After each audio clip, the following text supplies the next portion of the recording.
കടുത്ത വേനലും ചൂടും കുടിവെള്ളക്ഷാമവും ഒരു പരിധിവരെ പരിഹാരം കാണാൻ കഴിയുന്ന കുളങ്ങൾ ശോചനീയാവസ്ഥയിൽ. കടുത്ത വേനലിൽ ചൂട് നിയന്ത്രണമില്ലാതെ കത്തിക്കയറുകയാണ്. അതിനോടൊപ്പം തന്നെ കടുത്ത ജലക്ഷാമവും നേരിടാൻ തുടങ്ങി പാലക്കാടൻ ഗ്രാമങ്ങളിൽ.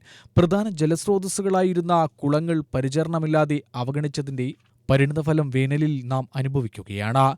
ഒരു പതിറ്റാണ്ട് മുമ്പ് വരെ പൊതുപൈപ്പുകളും പൊതുവായ ജലവിതരണവും സാർവത്രികമാകുന്നതിനു മുൻപ് പാലക്കാടൻ ഗ്രാമങ്ങളിൽ കുളിക്കലും വസ്ത്രം അലക്കലും കന്നുകാലികളെ കുളിപ്പിക്കലും കന്നുകാലികൾക്കും വളർത്തുമൃഗങ്ങൾക്കും കാട്ടുമൃഗങ്ങൾക്കും പക്ഷികൾക്കും ദാഹജലം കുളത്തിലെ വെള്ളമായിരുന്നു. അടുക്കളയിലൊഴികെ മറ്റാവശ്യങ്ങൾക്കും കുളത്തിലെ വെള്ളം കടത്തിക്കൊണ്ടുവന്ന സാർവത്രികമായി ഉപയോഗിച്ചിരുന്നു.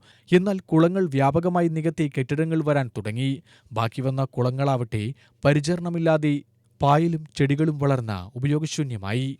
ത്രിതല പഞ്ചായത്തുകൾ ചെറുകിട കുടിവെള്ള വിതരണ പദ്ധതികൾ സാർവത്രികമായതോടെ കുടിക്കാനും കുളിക്കാനും വസ്ത്രങ്ങൾ അലക്കാനും മാത്രമല്ല തെങ്ങും വാഴയും പൂച്ചെടികളും നനയ്ക്കാനും മുറ്റങ്ങൾ കഴുകാനും വാഹനങ്ങൾ കഴുകാനും കന്നുകാലികളെ കുളിപ്പിക്കാനും വരെ പൈപ്പ് വെള്ളം ഉപയോഗിക്കാൻ തുടങ്ങി.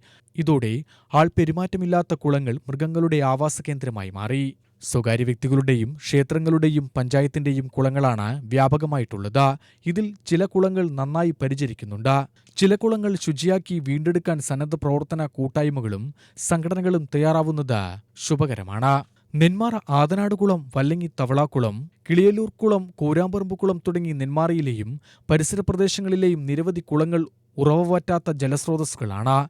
ഇവയെല്ലാം കാര്യമായ തകർച്ചയിലുമല്ല. ത്രിതല പഞ്ചായത്തുകളെയും സന്നദ്ധ സംഘടനകളും മുന്നിട്ടിറങ്ങി പരിചരിച്ചാൽ ഉറവുപറ്റാത്ത ജലസ്രോതസ്സുകളായി പ്രദേശവാസികൾക്ക് ഉപയോഗപ്രദമാകും. UTV news, Palakkad.